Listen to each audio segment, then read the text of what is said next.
Good morning, everybody. Meteorologist Craig Majeski back here on the Weather Nerds YouTube channel, your personal weatherman, and we're not done with severe weather again for today. It looks like we're going to see some active weather shifting down south. Now, the good news is we're not expecting anything on the scale of what we saw yesterday. Of course, the folks in Iowa are cleaning up after some devastating tornadoes up there.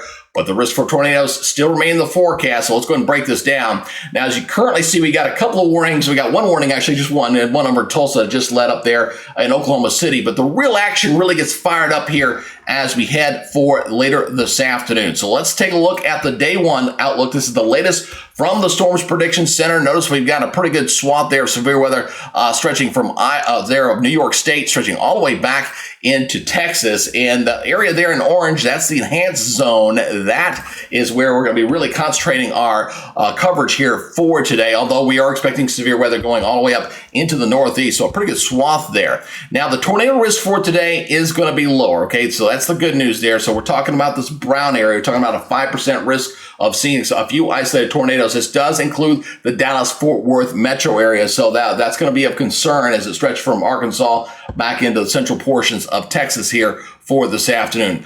The real significant threat, though, for this afternoon will be the high wind threat. So we're talking winds up to 60 miles per hour or greater, covering a pretty good swath there from, again, New York State, stretching all the way back into Texas. But that area there in red, that is the main concern here for this afternoon for those high gusty winds. It's also going to be that same zone that can see potential for some large hail. Notice they line up pretty good, although we do trim away some of that yellow there, obviously, there up toward the northeast and stretching back into parts of the Midwest. There is the hail threat will not be as high up that way as we go into this afternoon.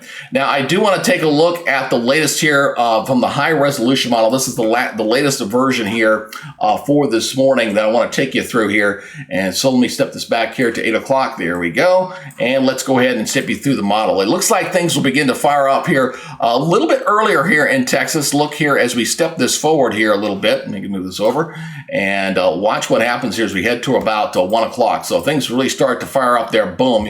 You kind of see the first signs of this firing up right through here with the heavy thunderstorm threat starting to erupt there in Texas. And it really picks up as we head toward 2 o'clock. And again, Dallas will be primed for that as we head to the early afternoon hours. And then it continues into the evening hours across most of Texas, Arkansas, looks like the southwest portions of Oklahoma, and even getting into parts of Louisiana as these storms kind of move off toward the east there. Big ridge across the southeast, I think, will beat back those storms, especially in Alabama and Georgia.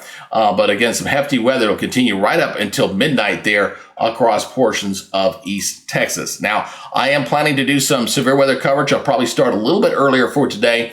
We'll see how things go here as we head toward the 1 o'clock hour, which will be about 12 Central. So between 12 Central or 1 Central, I plan on doing some severe weather coverage there. If you would like to participate with this, all you got to do is hit that subscribe button, hit that notification bell so you're alerted on not only the live coverage, but any future content as well. And you'll be alerted on when to come on board. And I really like to interact with the folks out there as we do this kind of coverage, as we look at this active weather. But hopefully we don't see anything on scale we saw yesterday, and we can get through the rest of the severe weather season, hopefully without any more significant damage, as well as any more casualties as well. All right, that'll do it for your update here for this morning. Again, you guys take it easy, be good, stay safe, and we'll see you later this afternoon. Have a great day.